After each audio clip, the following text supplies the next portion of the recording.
vi o céu aberto, e eis um cavalo branco. O seu cavaleiro se chama Fiel. Ele é verdadeiro e julga e combate com justiça. Os seus olhos são como chamas de fogo. Na cabeça dele há muitos diademas, uma coroa com várias pedras. Tem um nome escrito que ninguém conhece, a não ser ele mesmo. Está vestido com um manto encharcado de sangue. E o seu nome é Verbo de Deus. Na Almeida Revista e Corrigida diz que o seu nome é Palavra de Deus. Os exércitos do céu o seguiam, montados em cavalos brancos e vestidos de linho finíssimo, branco e puro. Da sua boca sai uma espada afiada, para com ela ferir as nações. Ele mesmo as regerá com cetro de ferro. Ele mesmo é o que pisa o lagar do vinho do furor, da ira do Deus Todo-Poderoso. No seu manto e na sua coxa está escrito um nome: Rei dos Reis e Senhor dos Senhores. Até aqui. Há alguma dúvida de que estamos lendo a respeito de Jesus? Quem é o Rei dos Reis? Quem é o Senhor dos Senhores? Quem é aquele que fez com que todas as coisas acontecessem conforme Ele planejou, designou e preparou antes da fundação do mundo?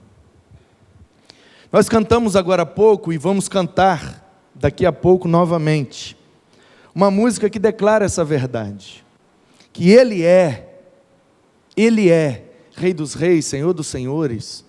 Mas principalmente, e a expressão que mais chamou a minha atenção nesse texto, é que Ele é Palavra de Deus. Ele é o Verbo de Deus. Pela manhã, em alusão ao dia da Bíblia, nós hoje lemos o início do Evangelho de João. No princípio era o Verbo, e o Verbo se fez carne. Logos. No princípio era o Logos, a palavra, o verbo, o discurso, o conjunto de conhecimento, tudo. A palavra Logos, do grego, pode ser traduzida por várias ideias. Logos pode ser palavra, pode ser verbo, pode ser discurso e pode ser um conjunto de ensinamentos acerca de um determinado assunto. Por exemplo, a biologia, bios, vida, em grego, vida física, e logia vem de logos. Portanto, biologia é o conjunto de conhecimento acerca das coisas vivas. Teologia, Theos é Deus, então é o conjunto de ensinamentos acerca de Deus. Então, Logos é palavra, é verbo, é discurso, e é o conjunto de conhecimento acerca daquilo em que estamos olhando, o objeto principal. Portanto, quando João diz que Jesus é o Logos de Deus, ele está dizendo, Jesus é o verbo, ou seja, a ação de Deus. Jesus é a palavra, através dele nós ouvimos Deus. Jesus é o discurso de Deus. E Jesus é o conjunto de conhecimento acerca de Deus. Se alguém te perguntar como é Deus, você pode responder, como Jesus. Porque nele habita, como disse o apóstolo Paulo, toda a plenitude. Porque Deus é eterno. Deus é espírito. Portanto, não tem como colocarmos Deus num lugar para observação. Ele não é um objeto em que a gente observa, ele é infinito, eterno, e aí, de repente, ele decidiu encarnar e habitar entre nós, na pessoa bendita do seu Filho. E é por isso que nós estamos aqui celebrando Natal. Então, pela manhã, nós olhamos para essa oportunidade que é o Natal, como um convite ao relacionamento com a Bíblia. Hoje é o dia da Bíblia, e estamos no mês de dezembro, já celebrando o Natal. E Natal significa o nascimento de Jesus. Já disse no início da série, não tem como provar que foi dia 25 de dezembro, assim como também não tem como provar que foi em uma outra data. Fazendo as contas lá, de Ana, de Zacarias, de João Batista e tal, e pá, questão pelas datas das festas, dá para chegar próximo do mês de outubro. Mas não tem como provar. E como eu disse, vou repetir, ainda bem que botaram em dezembro, porque em outubro não saiu ainda o 13º. Em outubro a gente já está...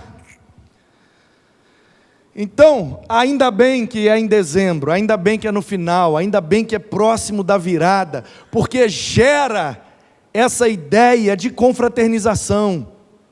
A gente consegue comprar um presentinho melhor, usar uma roupinha melhor, comer uma comidinha melhor, louvado seja Deus. Não estou preocupado com a data, o fato é que Jesus nasceu, isso não tem como mudar.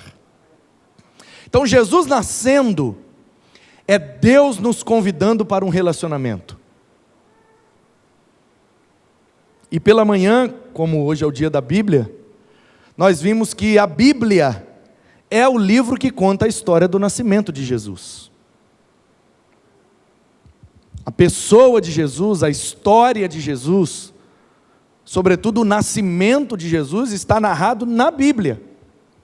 Os outros livros que também tocam nesse assunto fizeram a partir e depois da Bíblia. A Bíblia conta a história do Natal. Então o Natal nos chama para um relacionamento com a Bíblia, porque é na Bíblia que está a história do Natal. E aí nós vimos que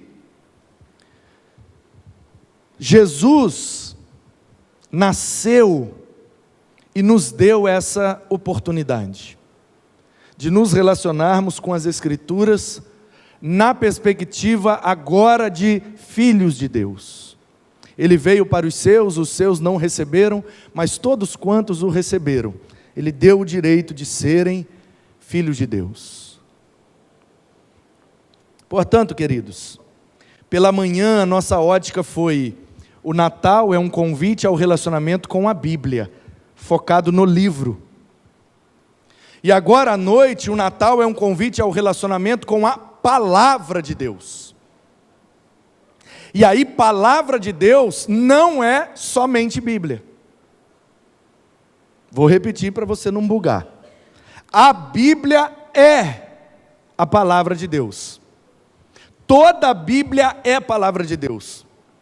Mas a Palavra de Deus não é só Bíblia. Por quê? Porque a Palavra de Deus principalmente se revela através da pessoa bendita de Jesus Cristo.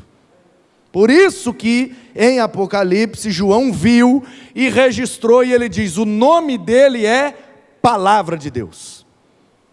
Em Cristo, Deus fala de maneira mais contundente. Em Jesus, Deus fala de maneira mais eloquente.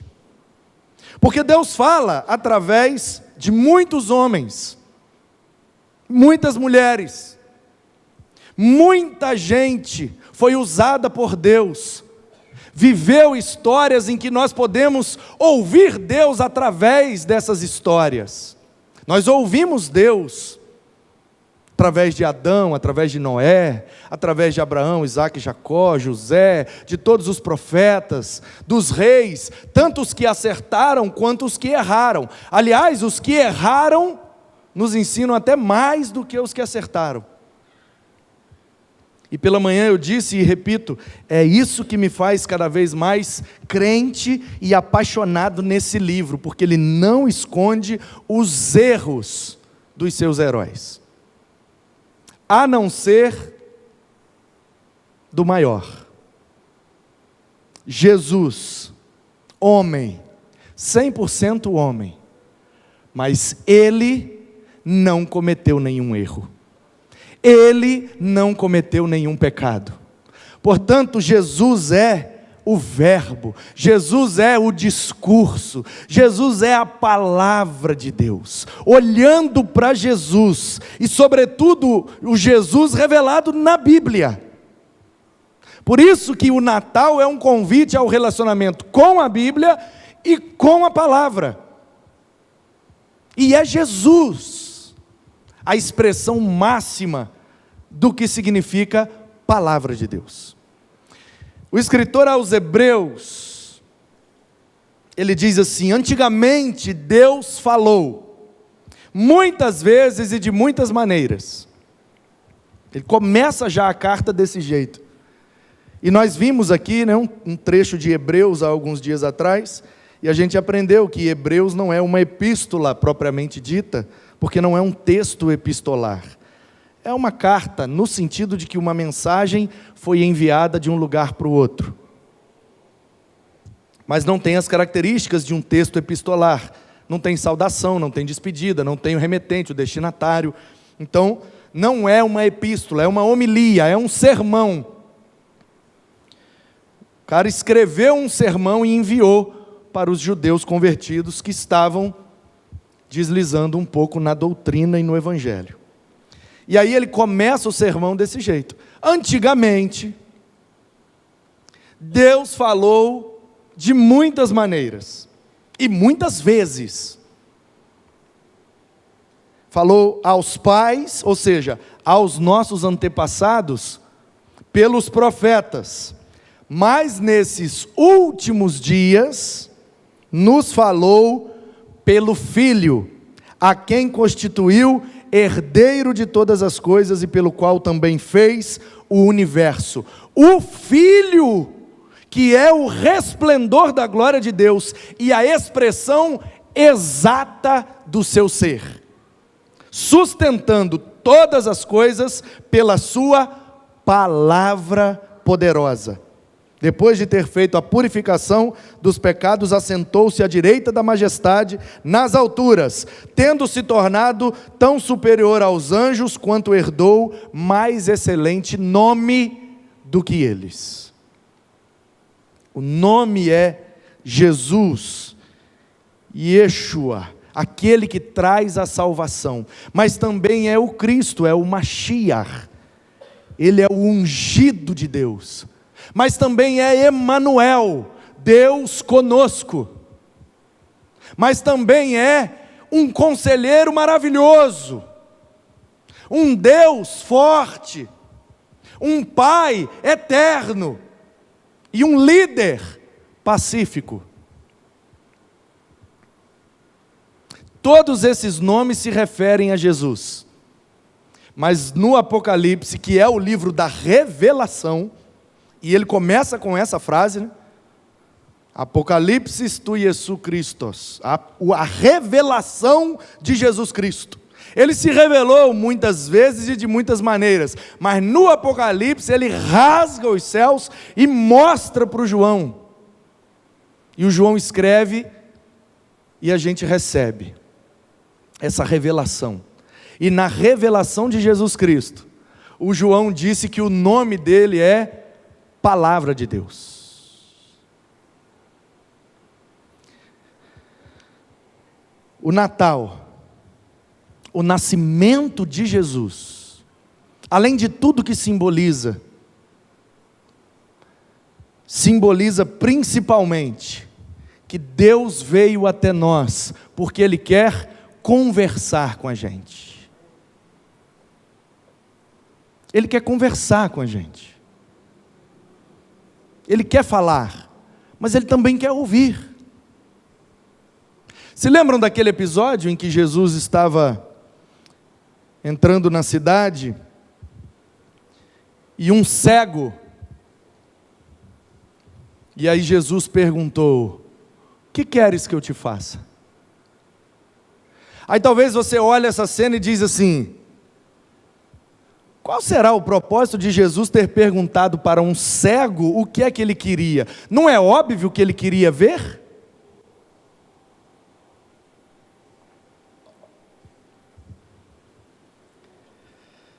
Uma vez um homem de Deus, muito usado por Deus, principalmente na área da cura, um dom, que está em 1 Coríntios 12, esse homem saía pregando, orando, e Deus muitas vezes o usava para curar pessoas. E de repente ele chegou numa cidadezinha no interior, e chegando mais cedo, antes do evento, a organização do evento levou aquele homem para jantar num restaurante. E ele iria jantar, dar uma relaxada, para depois ir para o evento onde ele iria pregar, orar e ser mais uma vez instrumento de Deus. O homem entrou naquele restaurante, uma cidade pequena do interior, um restaurante simples, sentou numa mesa no canto que tinham preparado, e de repente correu a notícia entre os funcionários e clientes daquele restaurante, que aquele homem que estava ali jantando, era o tal homem que havia sido anunciado, que estaria na cidade, que iria orar pelas pessoas e curá-las. E no outro canto do restaurante, um cliente fiel, que jantava todas as noites naquele restaurante. E ele estava sentado junto à mesa, porém não sentava numa cadeira normal de madeira, sentava numa cadeira de rodas. Muito conhecido de todos, teve uma enfermidade que atacou alguma coisa em relação aos nervos da perna, as pernas atrofiaram, ele não andava. Foi aposentado por isso, vivia dessa aposentadoria, vivia bem inclusive, e ele estava lá, como todas as noites, jantando. Um dos garçons, ao saber da notícia, imediatamente correu naquele cliente e disse: olha, está vendo aquele homem lá sentado? Ele veio para orar pelas pessoas e diz que quando ele ora, Deus cura. Você quer que eu chame ele para vir aqui orar por você? E o homem disse: Deus me livre. Por que você não quer ficar curado? Claro que não, se eu ficar curado eu perco minha aposentadoria.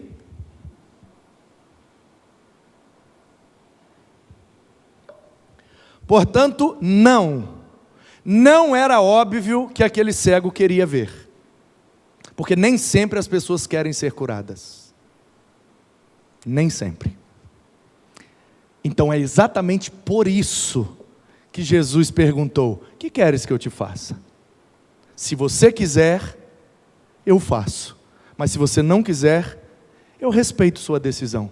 Jesus é extremamente educado. Quem entra arrombando é outro. Jesus, como neste livro, no capítulo 3, versículo 20, bate à porta. Se abrir, ele entra. Se não abrir, ele não entra. Portanto, meus queridos, se Jesus é, como disse o escritor aos Hebreus, a expressão máxima que nós temos de Deus, a revelação máxima que nós temos do Senhor, então Ele é palavra de Deus. Isso significa que Ele quer conversar com a gente.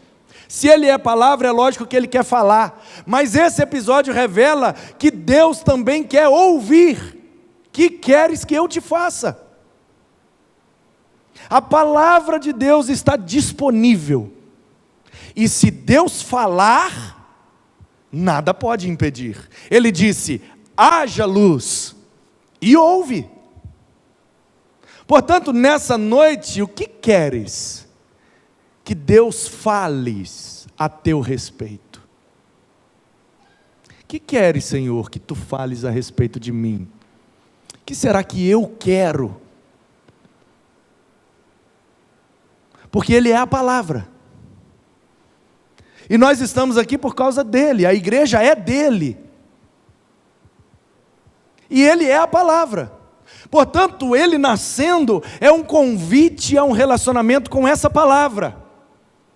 Não só para ouvirmos, mas também para sermos ouvidos.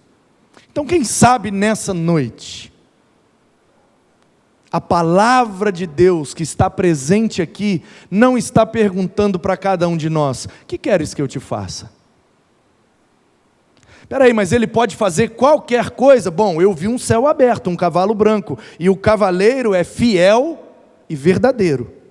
Os seus olhos são como chamas de fogo, ou seja, nada permanece ao seu olhar, se não for verdadeiro. O fogo traz ideia de iluminação, aquecimento e purificação. Portanto, quando ele olha, ele ilumina, ele aquece, ele purifica. Nada escapa ao teu olhar. A gente pode esconder dos outros, mas dele ninguém esconde nada, porque os olhos dele são como fogo. Bota à prova. Eu não sei se isso aqui é madeira ou se é ferro. Joga no fogo. Daqui a 30 minutos a gente descobre se é madeira ou se é ferro. O fogo prova. Portanto, quando Ele olha para nós, Ele é fiel, Ele é verdadeiro. Ele está num cavalo branco, isso significa que Ele é o líder. Porque o rei, quando saía à batalha, ia no cavalo branco. Então, se ele está vindo no cavalo branco, opa, ele é rei. Aí o escritor diz, ele não é só rei, ele é o rei dos reis. E é assim que o judeu consegue superlativizar uma coisa. Então nós temos o sufixo íssimo, né? Esse copo é belo. Não, esse copo é muito belo. Então ele é superlativo. Então ele é belíssimo. Aí a gente bota o íssimo e a gente superlativizou uma coisa. No hebraico não tem isso, na cultura judaica não tem esse sufixo. Portanto, quando um hebreu / judeu quer dizer algo é muito aquela coisa, superlativo, ele diz, é a coisa das coisas. O santo dos santos é o lugar santíssimo. O cântico dos cânticos é o canticíssimo. Essa é a ideia, é um cântico superlativo, não é qualquer música. É uma música que revela o amor de Deus para com o seu povo, onde Deus é o noivo e Israel é a noiva, onde Jesus é o noivo, a igreja é a noiva. Tem nada de homem com mulher, é uma poesia de uma música que a mensagem passada é: Deus nos ama e quer intimidade conosco. Assim como o noivo teve aquela linda intimidade com aquela noiva na noite de núpcias, assim Deus quer ter intimidade conosco. Que Ele é o noivo e nós somos a noiva dEle. Portanto, Ele é a palavra, Ele quer falar. Ele é Rei dos reis, Senhor dos senhores. Ele pode todas as coisas, então Ele quer ouvir também. Porque quando a gente fala Deus quer nos ouvir, parece que Deus é carente, né? Ele precisa conversar, a gente precisa falar com Ele. Porque quando a gente quer, né, que alguém fale com a gente, às vezes é demonstração da nossa carência, mas Deus não é carente de nada, Ele é onipotente. Portanto, não tem nada a ver com carência, tem a ver com propósito. Ele quis assim: eu vou me revelar a eles, vou dar a Escritura e vou dar a minha palavra vai ser revelada tanto no que está escrito, quanto no que foi vivido na pessoa do meu filho. Assim eles vão me ouvir, na Bíblia e no meu filho. Ouvimos a Deus, e aí Deus, bom, agora o meu propósito é, depois do que você ouviu, o que é que você tem a me dizer? Quero te ouvir também. Portanto, o Natal é um convite ao relacionamento com a palavra de Deus. E esse relacionamento se dá pelo livro, esse relacionamento se dá pelo Filho, e esse relacionamento se dá através de você. Porque você é a imagem e semelhança de Deus. Você é filho de Deus. O Espírito habita em você, então Deus quer falar também através de você. Talvez você está ouvindo Deus agora, através do que eu estou falando. Portanto, Ele se revela na Escritura, Ele se revela no Seu Filho, e Ele se revela através de nós. E Ele quer ouvir de nós nessa noite. E a pergunta é: o que queres que eu te faça? A palavra está aqui. E a palavra tem poder. A palavra tem poder. Aliás, a palavra de Deus tem todo o poder. Ele disse: haja, e ouve. E não houve um alfinete, um palito de fósforo, houve um universo. Galáxias e galáxias e galáxias, e nunca saberemos o tamanho disso tudo. Por que é que ele não pode ser ouvido por você nessa noite? Por que é que ele não pode te ajudar no que você precisa? Por que é que ele não pode ter um relacionamento com você? Ele criou você e fez com que você viesse aqui esta noite por causa desse propósito. Eu quero falar, quero ser ouvido, mas eu também quero ouvi-los, porque o que eu quero é relacionamento. Quero conversar com eles, igual eu fazia com o primeiro que criei. Todos os dias, no finalzinho do dia, eu ia lá me relacionar com ele. E era para ser assim. Só que o pecado interrompeu essa relação que era perfeita. Portanto, por isso, agora a gente precisa de Cristo, porque é Ele que nos religa com o Pai, é Ele que nos dá acesso novamente à presença de Deus. E Ele não quer falar conosco só no finalzinho de cada dia.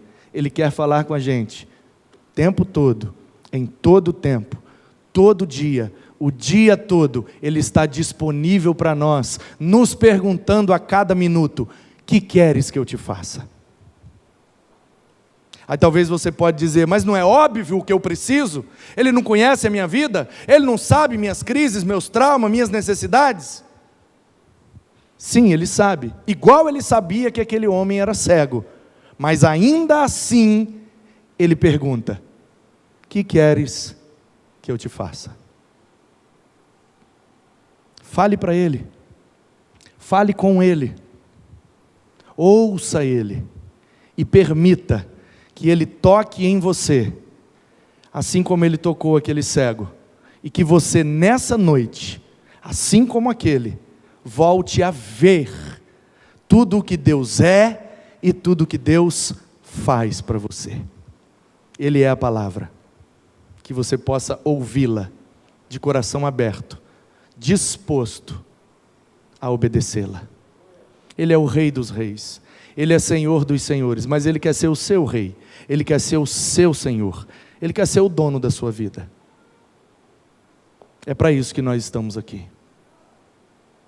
E se você ouviu a palavra dEle, através do livro, através do Filho, e através de mim, que você possa dizer a Ele o que você precisa, o que você quer, e que você decida, e saia daqui, para fazer e viver aquilo que Ele já começou a operar em você.